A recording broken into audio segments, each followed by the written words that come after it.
L'idée de mon refus était bien avant de recevoir ma lettre pour partir. Moi qui ai serré des Algériens, et des Algériens dans mes bras comme tous les autres copains, j'allais prendre un fusil pour tirer sur ce peuple. Alors que ce peuple, il demandait que sa liberté, comme mes frères, mon père, ils avaient lutté pendant la guerre pour la liberté du peuple français. Et maintenant, j'allais partir pour dire de continuer à faire en sorte que ce peuple ne peut pas être témoin.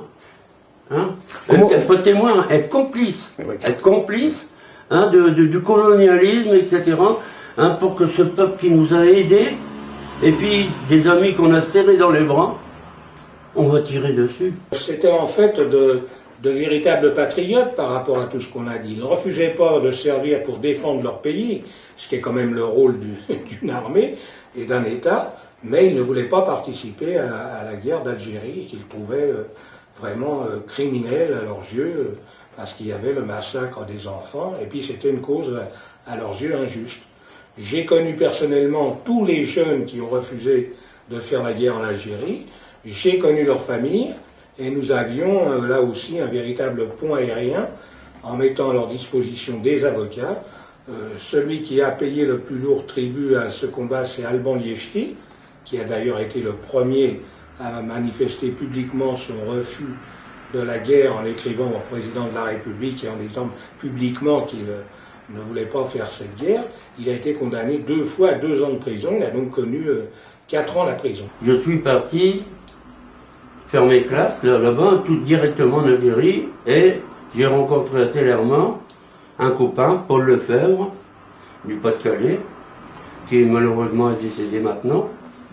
Et un jour, il est venu et puis il m'a dit: c'est toi Voltaire de Velay?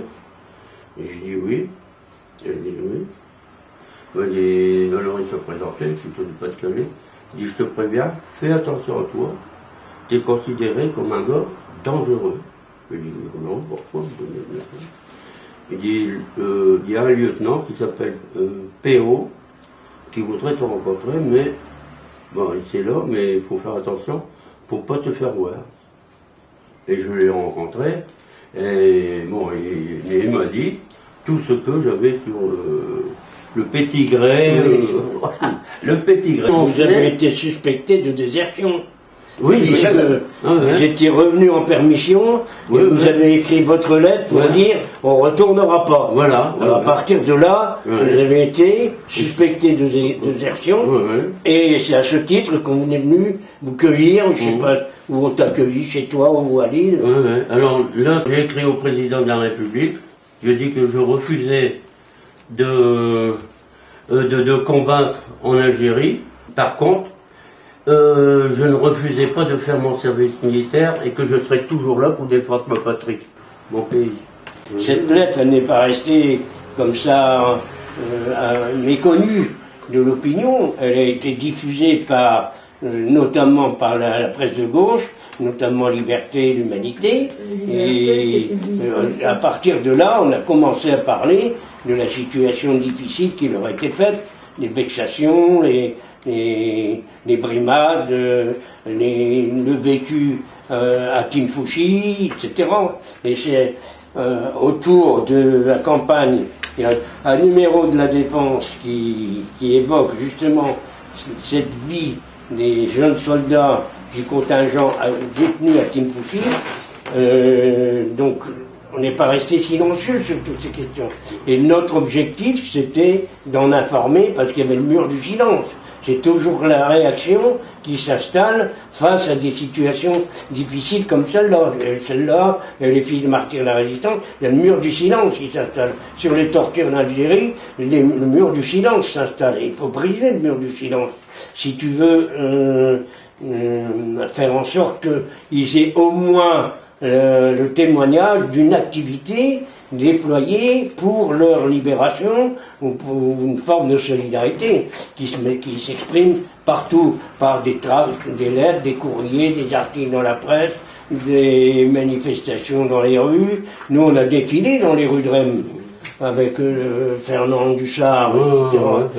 On a fait des défilés dans la ville pour éveiller l'attention de l'opinion, mais puis pour faire soutenir la campagne qui exigeait leur libération. La première démarche a été d'éditer un document qui reprenait le texte de votre lettre au président de la République et qui justifiait votre position par rapport au refus de participer aux tortures en Algérie. C'est ce qui a fait déterminer la DST de me courir aux fesses pour essayer de m'impliquer dans un procès, ce qui n'a pas réussi. Mais enfin, l'objectif c'était celui-là, c'était d'éveiller la conscience de l'opinion sur votre situation et les raisons qui vous avaient amené à prendre cette position de refus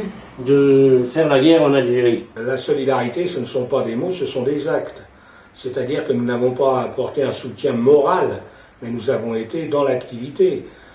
Je me souviens qu'avec la maman d'Alban Liechti, nous avons parcouru la France entière, en faisant des réunions publiques, des conférences de presse, pour justement réclamer la libération de son fils.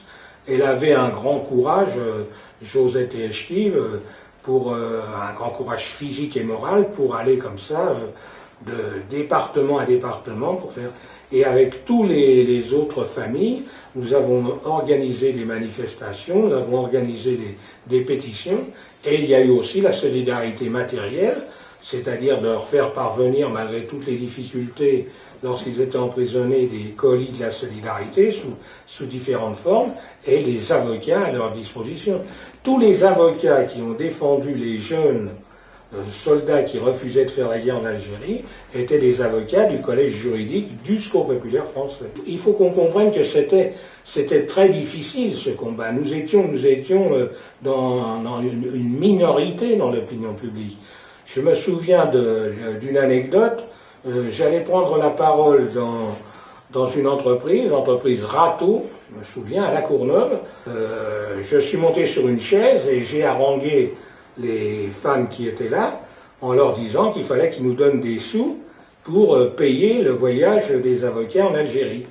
Et il y a tout un groupe de femmes qui sont venues, qui m'ont attrapé au collet, qui m'ont dit « Ton petit gosse, si tu t'en vas pas, on va te faire ta fête, parce que nous, nos gosses, ils sont en Algérie, tu défends les Algériens qui tuent nos gosses. »